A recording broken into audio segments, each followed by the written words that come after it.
णमोऽवज्झायाडं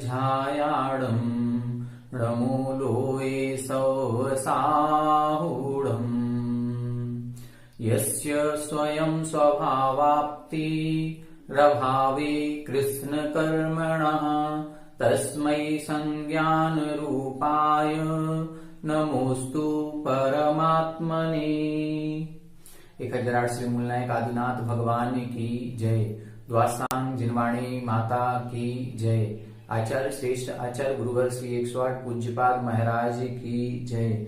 आचार्य श्रेष्ठ आचार्य गुरुवर श्री 108 विद्यासागर जी महाराज की जय। जगत पूज्य निर्यापक श्रमण मुनि पुंगव श्री 108 सुधा सागर जी महाराज की जय। समस्त मुनि संघ की जय।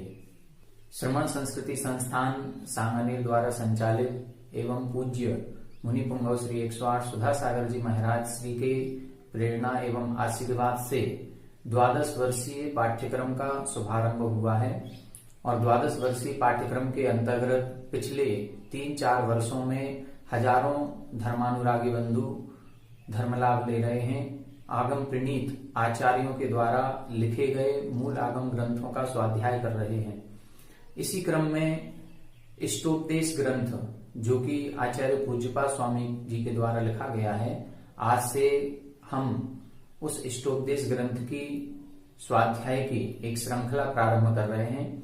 आप सभी दर्शकों के लिए नित्य प्रति इसकी एक कक्षा लगाई जाएगी जिसकी वीडियो आप सभी को YouTube आदि पर उपलब्ध होगी। हम सभी मिलकर के इस इष्टोपदेश ग्रंथ का स्वाध्याय आज से प्रारंभ कर रहे हैं। इष्टोपदेश ग्रंथ का प्रारंभ करने के पूर्व हमें पहले ये समझना होगा कि ये इष्टोपदेश ग्रंथ कब लिखा गया, किन आचार्य के द्वारा लिखा गया और इस इष्टोपदेश ग्रंथ में अंदर किन बातों का संग्रहण किया गया है। देखें, इष्टोपदेश ग्रंथ आचार्य पूज्यपाद स्वामी के द्वारा रचित है और पूज्यपाद स्वामी लगभग 6वीं शताब्दी के आचार्य माने जाते हैं। पूज्यपाद स्वामी जी का विशेष परिचय यदि हम जानेंगे तो उसमें उनकी जो कृति है सर्वार सिद्धि नामक एक कृति, हम सभी जानते हैं आचार्य उमा स्वामी जी हुए हैं, उन्होंने एक ग्रंथ लिखा है जो सर्वमान्य है, सर्व प्रचलित है, हमारे जैन आगम का प्राण कहलाता है, श्री तत्वार्थ सूत्र जी ग्रंथ आचार्य उमा स्वामी जी ने लिखा।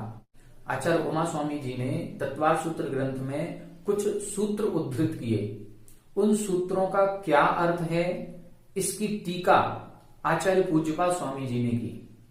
आचार्य पूज्यपाद स्वामी जी ने उसकी इतनी सुंदर टीका की है, एक एक शब्द का विश्लेषण, एक एक शब्द की परिभाषा, उनका लक्षण क्या होता है, हर तरह से इतना सुस्पष्ट तरीके से परिभाषित किया कि आज जैनागम ग्रंथों में, जैन आचार्यों में यदि देखा जाए और कोई भी परिभाषा यदि हमें ढूंढनी हो, कोई लक्षण हमें खोजना हो तो सबसे पहले सर्वार सिद्धि ग्रंथ को उठाया जाता है। सर्वार सिद्धि ग्रंथ में जीव आदि 7 तत्वों की, द्रव्यों की, कर्मों की जो भी परिभाषा दी गई है वो सबसे सटीक, सुस्पष्ट, प्रामाणिक परिभाषा मानी जाती है। ये वही पूज्यपाद आचार्य हैं जिन्होंने सर्वार सिद्धि लिखी है, उन्होंने ही इष्टोपदेश ग्रंथ भी लिखा है। ऐसा कहा जाता है कि आचार्य पूज्यपाद स्वामी जी जो हमारी 3 क्रियाएं होती हैं, मन, वचन और काय, इन्होंने तीनों को शुद्ध करने के लिए अपने लेखनी चलाई है। हम मन को शुद्ध कैसे करें, मन को पवित्र कैसे करें, वचनों की शुद्धि हमारी कैसे हो और काय की शुद्धि हम कैसे करें, इन तीनों प्रकार के शुद्धिकरण के लिए उन्होंने अपने ज्ञान का सदुपयोग ग्रंथ लेखन में किया। तीनों को शुद्ध करने के लिए क्या क्या लिखा उन्होंने, तो हम ये समझ सकते हैं कि उन्होंने काय शुद्धि के लिए चिकित्सा शास्त्र भी लिखा। वो बहुत अच्छे, जिनको आज हम कह सकते हैं डॉक्टर थे, चिकित्सक थे, वैद्य थे, उन्होंने चिकित्सा शास्त्र लिखा कि हम शरीर को शुद्ध कैसे रख सकते हैं। शरीर शुद्ध रखने का मतलब है शरीर को निरोग कैसे रखें, क्योंकि ये कहा जाता है पहला सुख निरोगी काया, शरीर माध्यम खलु धर्म साधनम। हमारे यदि सांसारिक सुख की बात की जाए तो सबसे पहला सुख निरोगी काया है। यदि हमारी काय निरोग रहेगी तो हम सर्व सुखी हैं। और शरीर माध्यम खलु धर्म साधनम, शरीर ही धर्म करने का पहला साधन है। यदि शरीर स्वस्थ नहीं होगा तो हम धर्म कार्य करने में भी प्रवृत्त नहीं हो पाएंगे। तो उन्होंने चिकित्सा शास्त्र लिखा जो हमारे शरीर की शुद्धि या शरीर को स्वस्थ रखने के लिए है। वचन शुद्धि के लिए उन्होंने व्याकरण शास्त्र लिखा, जैनेन्द्र व्याकरण। 2 प्रकार की व्याकरण वर्तमान में प्रचलित है, वैदिक में पाणिनि व्याकरण और हमारे जैनागम में इसमें श्रवण परंपरा में जैनेन्द्र व्याकरण, जिसके रचयिता आचार्य पूज्यपाद स्वामी रहे। और मन की शुद्धि के लिए, आत्मा को पवित्र करने के लिए उन्होंने इष्टोपदेश जैसा ग्रंथ लिखा। इष्टोपदेश का अर्थ क्या है? इष्ट उपदेश। इष्ट किसे कहते हैं? जो हमें अत्यधिक प्रिय हो। प्रिय तो बहुत सारी चीजें होती हैं, लेकिन अत्यधिक प्रिय उसके लिए कहा जाता है इष्ट। इष्ट शब्द का प्रयोग आपने कई जगह देखा होगा, जैसे आर्त ध्यान के जब भेद बताए जाते हैं तो उसमें है इष्ट वियोग, अनिष्ट संयोग। इष्ट वियोग, जो हमारा अत्यधिक प्रिय व्यक्ति है या अत्यधिक प्रिय वस्तु थी, उसका वियोग हो जाना, वो इष्ट। कई बार आपने एक शब्द सुना होगा, वृषेष्ट रस। वृष्य और इष्ट रस का त्याग किया जाता है। जब हमें अपनी इंद्रियों पर कंट्रोल करना होता है, नियंत्रण करना होता है, तो इष्ट रस का त्याग किया जाता है। सबसे प्रिय रस कौन सा है? इसीलिए कई लोग नमक का त्याग करते हैं, क्योंकि बिना नमक का हमसे नहीं खाया जाता। नमक सबसे ज्यादा प्रिय होता है। किसी को शक्कर प्रिय होती है, मीठा बहुत पसंद होता है, वो मीठे का त्याग करता है। तो इष्ट का मतलब है अत्यधिक प्रिय, हितकारक। अब यहां क्या प्रिय होगा? यहां आत्म तत्व की चर्चा की गई है। ये एक आध्यात्मिक ग्रंथ है। यहां पर आत्मा के सोपान चढ़ते हुए उसको संसार से मोक्ष की यात्रा कराई जाएगी। अशुद्ध आत्मा शुद्ध आत्मा कैसे बनेगी, इसकी यात्रा इस ग्रंथ में पहले श्लोक से लेकर के इस ग्रंथ में कुल 51 श्लोक हैं, जिसमें 50 श्लोकों तक हमारी अशुद्ध आत्मा से शुद्ध आत्मा कैसे बनेगी इसका वर्णन किया गया है। और लास्ट के 51 श्लोक में अपनी प्रशस्ति रूप में इस ग्रंथ का नामकरण किया गया है।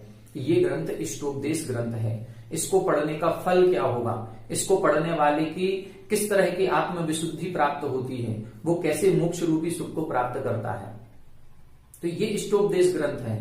इस इष्टोपदेश ग्रंथ में 51 श्लोक हमने बताए हैं। अब यहां से हम प्रारंभ करेंगे। सबसे पहला श्लोक मंगलाचरण रूप किया गया है। हमने आचार्य पूज्यपाद स्वामी को संक्षिप्त रूप से जाना और हमने इष्टोपदेश ग्रंथ को भी संक्षिप्त से जाना।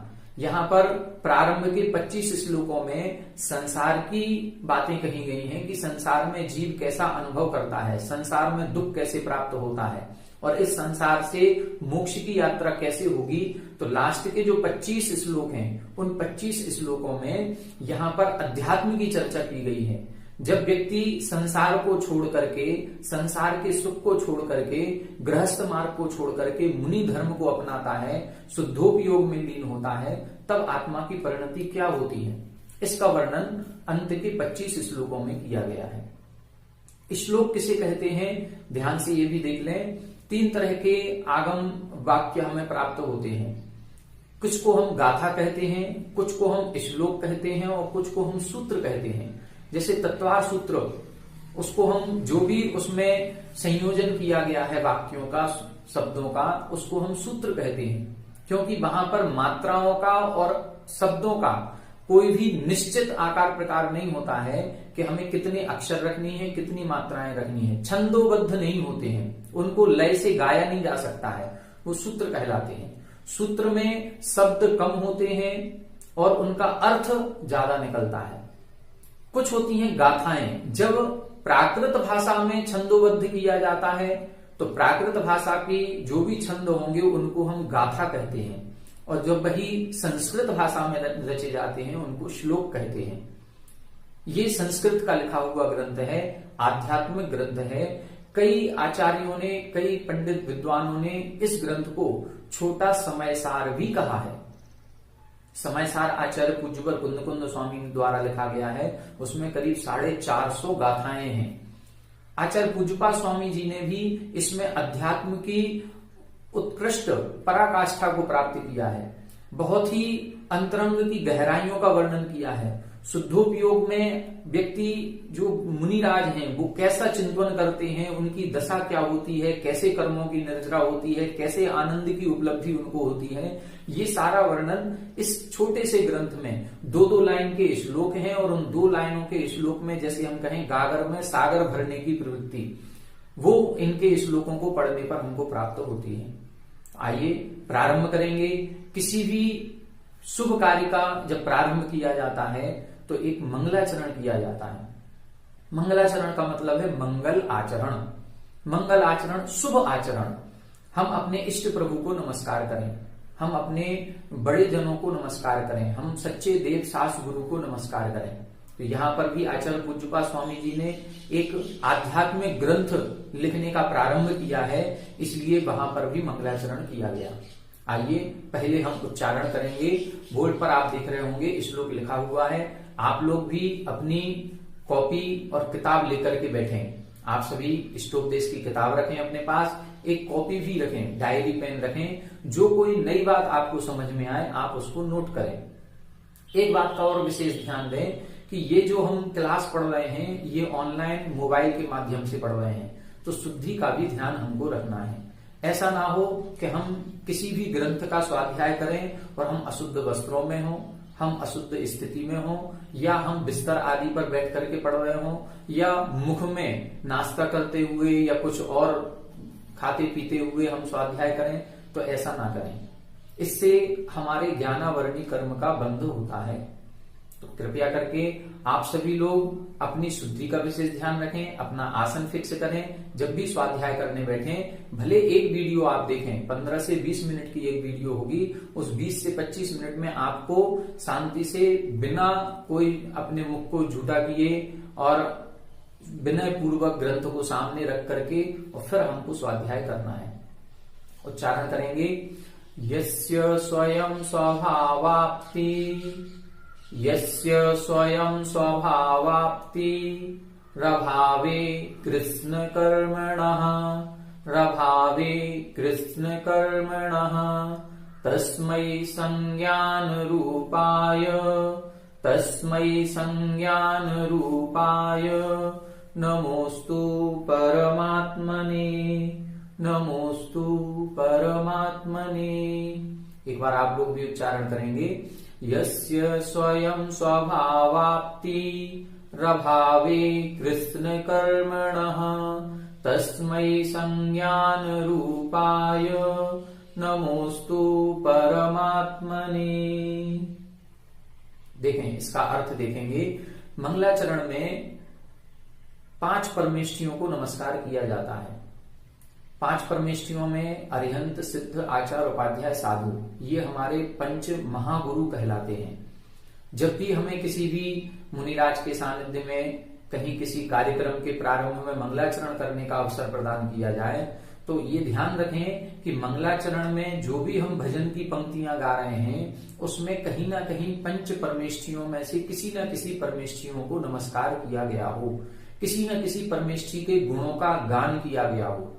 कभी ऐसा ना हो कि हम मंगलाचरण करें और ऐसा कोई गीत या ऐसा कोई भजन गाएं जिस भजन में किसी भी परमेष्ठि का नाम ही नहीं आया हो, वो मंगलाचरण नहीं है। मंगलाचरण करते समय कहीं ना कहीं 5 परमेष्ठियों का ध्यान किया जाता है, उनके गुणों का गान किया जाता है। मुख्य रूप से अरिहंत और सिद्ध परमेष्ठियों को नमस्कार किया जाता है। अरिहंत परमेष्ठियों में 24 तीर्थंकरों का नाम लेकर के उनका जयकारा लगा करके भी मंगलाचरण किया जाता है। जैसे हम कभी यात्रा पर जाते हैं, घर से बाहर निकलते हैं, तो एक बार आदिनाथ भगवान की जय हो, आचार्य विद्यासागर जी महाराज की जय हो, ये जयकारा लगाना भी एक तरह का मंगलाचरण है। उनको हमने याद किया है, उनको हमने नमोस्तु किया है। ये देखा जाता है कि ये जितने भी ग्रंथ लिखे जाते हैं, यदि सामान्य ग्रंथ लिखे जा रहे हैं, प्रथमान्यु, कर्णान्यु, चरणान्यु, द्रव्यान्यु में से कोई सामान्य अपने ग्रंथों का वर्णन किया जा रहा है, तो उसमें अरिहंत परमेष्ठि या किसी तीर्थंकर को नमस्कार किया जा सकता है। 24 तीर्थंकरों को भी नमस्कार करते हैं। लेकिन जब कभी अध्यात्म ग्रंथ लिखा जाता है तो अध्यात्म ग्रंथों में अक्सर देखा गया है कि आचार्यों ने अरिहंतों को नमस्कार न करके सिद्ध परमेष्ठि को नमस्कार किया है। जैसे समय सार में वंदितु सर्व सिद्धि, आचार्य कुंद स्वामी ने सभी सिद्ध परमेष्ठियों को नमस्कार किया है। यहां पर भी हम देखेंगे सिद्ध परमेष्ठियों को नमस्कार किया गया है। ये भी एक प्रकार का अध्यात्म ग्रंथ है। अध्यात्म ग्रंथ में क्या है, हमारी आत्मा को अशुद्ध से शुद्ध अवस्था को प्राप्त कराया जाएगा। हमें भी मोक्ष पद की प्राप्ति कैसे होगी, जो उद्देश्य है वो सिद्ध पद की प्राप्ति करने का है। इसलिए हमें सिद्ध बनना है तो हमें सिद्धों को नमस्कार करना होगा, हम सिद्धों के गुणों का गान करें। यहां पर कैसे नमस्कार किया गया है, सामान्य रूप से देखा जाता है, जैसे तत्वार सूत्र ग्रंथ है, वहां अरिहंतों को नमस्कार किया गया, या सिद्धों को भी मान सकते हैं क्योंकि वहां गुणों को नमस्कार किया गया। हमारे यहाँ एक और आचार्यों ने बहुत अच्छी परंपरा या अच्छी सोच या अच्छी विचारधारा रखी है कि जब भी मंगलाचरण किया गया है उसमें किसी व्यक्ति विशेष को नमस्कार नहीं करके कहीं ना कहीं गुणों को नमस्कार किया गया है। हमारे यहाँ गुण बहुमूल्य हैं, व्यक्ति बहुमूल्य नहीं है। यदि गुण हैं हमारे अंदर तो वो व्यक्ति भी महान है। हमारे यहाँ गुण हैं वीतरागता, सर्वज्ञता और हितोपदेशिता। ये 3 गुण जिसमें होते हैं वही सच्चा देव है। आचार्य समंतभद्र स्वामी ने रत्नकंडक श्रावकाचार में जो श्लोक लिखा है, आपतेन्नो छिन्न दोषेण सर्वज्ञ नागमेशिना भवितव्यम नियोगेन नान्यथा ह्याप्तता भवेत्। इसमें उन्होंने 3 गुणों का वर्णन किया है कि आप्त है तो वो निश्चित रूप से वितरागी होगा, सर्वज्ञ होगा और हितोपदेशी होगा। तत्वार सूत्रकार आचार्य उमा स्वामी जी ने जो मोक्ष मार्ग से नेतारम भेत्तारम कर्म भूवृताम मंगलाचरण लिखा है, इस मंगलाचरण में भी 3 गुणधारी को ही नमस्कार किया गया है। वंदे तत्गुण लब्धये, उन गुणों की प्राप्ति के लिए वो 3 गुण उन्होंने उसमें स्पष्ट किए हैं, वितरागता, सर्वज्ञता और हितोपदेशता।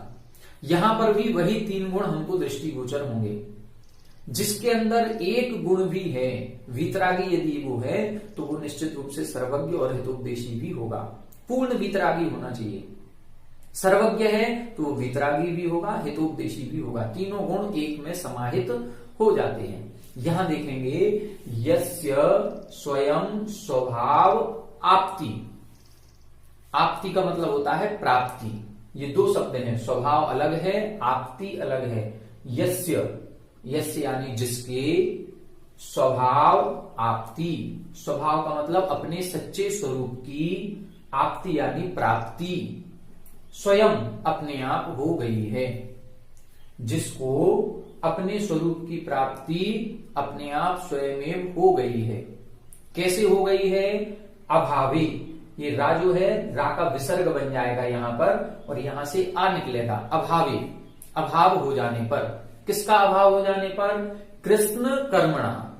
कृष्ण का मतलब होता है संपूर्ण, सभी, कर्मणा यानी कर्मों के, सभी कर्मों के अभाव हो जाने पर जिसको अपने स्वरूप की प्राप्ति स्वयमेव हो गई है। तस्मई, उन, किसको नमस्कार कर रहे हैं? उन तस्मई परमात्मने, परमात्मा के लिए। किसको नमस्कार किया जा रहा है? परमात्मा के लिए। परमात्मा कितने प्रकार के होते हैं? 6 ढाला आपने पढ़ी होगी। सकल निकल परमात्म द्वैविध। परमात्मा के 2 भेद करते हैं, सकल परमात्मा और निकल परमात्मा। सकल परमात्मा जो शरीर से सहित है वो सकल परमात्मा, जो शरीर से रहित है वो निकल परमात्मा कहलाते हैं। शरीर से सहित अरिहंत परमेष्ठी, जिन्होंने 4 घातीय कर्म नष्ट कर दिए हैं लेकिन शरीर अभी भी है, वो अरिहंत परमेष्ठी। और सिद्ध परमेष्ठी कहलाते हैं निकल परमात्मा। ज्ञान शरीरी त्रिविध कर्म मल वर्जित सिद्ध महंता, ते हैं निकल अमल परमात्म भोगे सर्वानंदा। वो निकल परमात्मा सिद्ध परमेष्ठी। यहां दोनों प्रकार के परमात्माओं को नमस्कार किया गया है।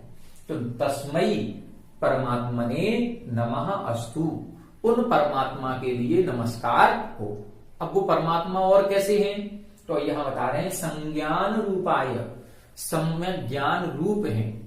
संज्ञान का मतलब सम्यक ज्ञान, उत्कृष्ट ज्ञान। उत्कृष्ट ज्ञान कौन सा है सम्यक ज्ञान में? सम्यक ज्ञान के 5 भेद किए आचार्य उमा स्वामी जी ने। मतिस्कृतावधि मनः पर्यय केवलानि ज्ञानम। इन 5 ज्ञानों में से उत्कृष्ट ज्ञान कौन सा है?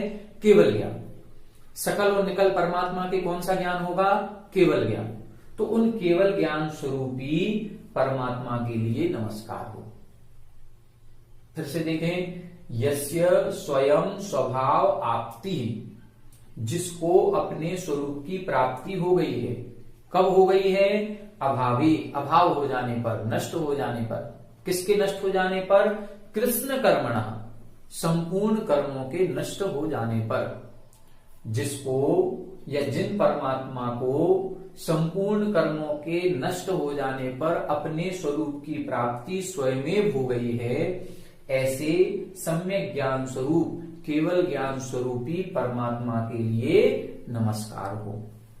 अब यहां अरिहंतों को नमस्कार किया कि सिद्धों को नमस्कार किया? कौन से परमात्मा को? यहां पर सिद्धों को नमस्कार किया गया है। हम कैसे समझेंगे कि यहां सिद्धों का ग्रहण कहां से लिया गया? तो हम देखेंगे, कृष्ण कर्मणा अभावे। कृष्ण का मतलब है संपूर्ण, एक भी कर्म जिनके शेष ना हो। अब अरिहंत किसे कहते हैं? जिनके 4 घातीय कर्म नष्ट हुए हैं, लेकिन 4 अघातीय कर्म अभी बचे हुए हैं। यदि 4 अघातीय कर्म बचे हैं तो अभी संपूर्ण कर्म नष्ट नहीं हुए। वो अभी सिद्धालय में नहीं है, वो अभी संसार में है, इसी मध्य लोक में है। 5000 धनुष ऊपर उनके समवसरण आदि की रचना होती है। तो ये कौन से सिद्ध परमेष्ठियों को यहां पर नमस्कार किया है? जिन्होंने संपूर्ण कर्मों को नाश करके अपने स्वरूप की प्राप्ति स्वयं कर ली है। अब ध्यान दें, स्वयं शब्द क्यों लिखा है इधर? अपने स्वरूप की प्राप्ति स्वयं हो गई है। स्वरूप की प्राप्ति स्वयं होती है क्या? हाँ, मेहनत जो हम करते हैं, पुरुषार्थ जो हम करते हैं, वो इसको करने में है। कृष्ण कर्मणा अभावे, संपूर्ण कर्मों का नाश हो जाने पर हमें जो मेहनत या पुरुषार्थ करना है, जो त्याग तपस्या साधना की जाती है, वो आत्म तत्व को प्राप्त करने के लिए नहीं करनी है। आत्म तत्व तो अपने आप प्राप्त होगा। हमें क्या करना है? हमें जो साधना करनी है वो कृष्ण कर्मणा, संपूर्ण कर्मों को नष्ट करने के लिए की जाती है। हम साधना क्यों कर रहे हैं? मुनि क्यों बन रहे हैं? क्योंकि जो हमारे कर्म लगे हुए हैं, इन कर्मों को नष्ट करने का यही एक मार्ग है। तो हमारी आत्मा को शुद्ध बनाने का तरीका क्या है? इन कर्मों को दूर करें। हम सभी लोग घर में देखें, घर में क्या करते हैं? घर में कभी दाल साफ कर रहे हो या चावल आदि को देख रहे हो, तो चावल शुद्ध कैसे होगा? वो दाल शुद्ध कैसे होती है? हम उसको बीनते हैं। अब दाल साफ करने के लिए दाल चावल जब बीनते हैं तो हम क्या करते हैं? हम दाल या चावल को बीन रहे हैं या उन दाल और चावल में मिले हुए कंकड़ों को देख रहे हैं? हम उन कंकड़ों को बाहर निकालते हैं। जो उसमें कचड़ा पड़ा हुआ है उस कचड़े को बाहर निकालते हैं। जब वो कचड़ा बाहर निकल जाता है, हमारे दाल चावल अपने आप शुद्ध हो जाता है। गंदगी कहाँ है? गंदगी को बाहर निकालना है। तो हमारी आत्मा में गंदगी कौन सी है? कर्ममल की गंदगी है। इस कर्ममल की गंदगी को हम दूर करेंगे तो हमारी आत्मा अपने आप स्वतः ही शुद्ध हो जाएगी। हम लोग कपड़े धोते हैं, कपड़े धोते हैं तो कपड़ा साफ करने के लिए धो रहे हैं या मैल निकालने के लिए धो रहे हैं? कपड़ा तो हमारा साफ था। आज हमने जो कपड़े पहने हैं ये बिल्कुल धुले हुए, प्रेस किए हुए, नीट एंड क्लीन कपड़े पहने हैं, उनमें कोई एक भी दाग धब्बा नहीं है। लेकिन 2 दिन बाद इसको धोने के लिए क्यों गए? अब जो हमारा ये जो कपड़ा है ये हमारा गंदा हो गया, 2 दिन बाद हमको ये पता चलेगा कि ये गंदा हो गया, तो हम इसके मैल को दूर करेंगे। इस मैल को, जितने भी प्रोडक्ट देखें आप, टीवी पर इतने विज्ञापन आते हैं साबुन आदि के, ये साबुन सोडे के जो प्रोडक्ट हैं, इनकी जो एड की जाती है, उस एड को ध्यान से देखें। ये कपड़ा शुद्ध करने के लिए नहीं है, ये कपड़े को साफ करने के लिए नहीं है। ये कहते हैं कि ये जो हमारा वॉशिंग पाउडर है या इसमें जो भी केमिकल मिलाया गया है, ये मैल को कितना ऑब्जर्व करेगा, ये गंदगी को कैसे साफ करेगा। ये दिखाते हैं बार बार कि हमने देखो ये कपड़ा, साफ कपड़ा लिया और इस पर चाय भी गिरा दी, इस पर हमने चटनी भी गिरा दी, इस पर हमने सारी सब्जी के हल्दी के दाग भी लगा दिए। अब देखो हमारा वॉशिंग पाउडर लग गया है। उस दाग को दूर करने के लिए मेहनत है। जो हम ब्रश घिस रहे हैं या जो वॉशिंग मशीन आदि हमारा काम कर रही है, ये सब किसके लिए कर रही है? ये कपड़ा साफ नहीं कर रही है, कपड़े को साफ करना नहीं है, इसको मैल को दूर करना है। जैसे ही मैल दूर होगा, जैसे ही गंदगी दूर होगी, हमारा कपड़ा अपने आप साफ हो जाएगा। हमारे दाल चावल कचड़ा निकलेगा, कंकड़ बाहर जाएंगे, अपने आप साफ हो जाएगा। तो यहां पर भी उन्होंने यही कहा है, कृष्ण कर्मणा अभावी, संपूर्ण कर्मों का अभाव हो जाने पर ही स्वभाव की प्राप्ति होती है। और वो स्वभाव की प्राप्ति कब होती, कैसे होती है? स्वयं अपने आप ही हो जाती है। उसके लिए कुछ फिर प्रयास नहीं करना है।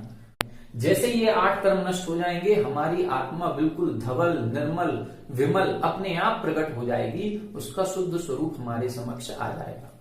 तो इस प्रकार से यहां इस मंगलाचरण में आचार्य पूज्यपाद स्वामी जी ने सिद्ध परमेष्ठियों को नमस्कार किया है। फिर से देख लें, यस्य यानी जिसके, स्वभाव आपति ही अपने स्वरूप की प्राप्ति स्वयं अपने आप हो गई है। अपने आप कैसे हो गई है? कृष्ण कर्मणः अभावे, संपूर्ण कर्मों का नाश हो जाने पर। जिसको अपने स्वयं के स्वरूप की प्राप्ति स्वयमेव हो गई है, संपूर्ण कर्मों का नाश हो जाने पर, ऐसे उस केवल ज्ञान स्वरूपी परमात्मा के लिए नमस्कार हो। यहां परमात्मा को नमस्कार किया गया है। कौन से परमात्मा? सिद्ध परमात्मा। वो सिद्ध परमात्मा कैसे हैं? संपूर्ण कर्मों से रहित हैं, मतलब वीतरागी हैं। फिर क्या लिखा? संज्ञान रूपाय, संज्ञान रूपाय केवल ज्ञान स्वरूप हैं, अर्थात सर्वज्ञ हैं। अब जहां सर्वज्ञ भी हैं और जहां वीतरागी भी हैं, वहां हितोपदेशी गुण स्वयं में प्रकट हो जाता है।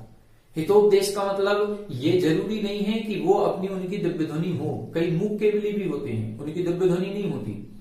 तो दिव्य ध्वनि नहीं होने पर क्या उनके हितोपदेशी गुण माना जाएगा कि नहीं माना जाएगा? माना जाएगा। अरे कैसे माना जाएगा? उन्होंने प्रवचन तो किए ही नहीं, उपदेश तो दिए ही नहीं, फिर हितोपदेशी कैसे हुए? नहीं, प्रवचन केवल मुख से बोल करके नहीं होता, प्रवचन आचरण से होता है। उन्होंने मुनि बन करके केवल ज्ञान प्राप्त करके दिखा दिया, इससे बड़ा उपदेश और क्या चाहिए? उन्होंने स्वयं उस मार्ग पर चल करके आगे दिखाया है कि हम आगे चल रहे हैं, हमको आप देखो, हम केवल ज्ञान प्राप्त करेंगे, हमको देख करके आप लोग भी इसी मार्ग पर आगे बढ़ो। तो ये मौन प्रवचन कहलाता है, जो अपने आचरण से प्रस्तुत किया जाता है। और सर्वाधिक प्रभाव इसी प्रवचन का, इसी उपदेश का होता है। वचनों से हम कितना भी कहते रहें, उसका प्रभाव नहीं होता। जो आचरण से जो उपदेश दिया जाता है वो अत्यंत प्रभावकारी होता है। तो ये जो मूक केवली आदि जितने भी हैं, अन्य केवली, यदि 2 गुण प्रकट हो गए हैं, सर्वज्ञपना प्रकट हो गया है और वीतरागीपना प्रकट हो गया है, तो हितोपदेशी वो हो ही जाएंगे। इस प्रकार से आज की इस पहली वीडियो में, पहली आज अपन ने क्लास प्रारंभ की है, इसमें हमने इष्टोपदेश ग्रंथ के मंगलाचरण को देखा। अब अगली वीडियो में आपको हम बताएंगे अब कुछ प्रश्न। इस श्लोक को देख करके प्रश्न उठेगा कि आत्मा को स्वयं अपने स्वरूप की प्राप्ति कैसे होती है।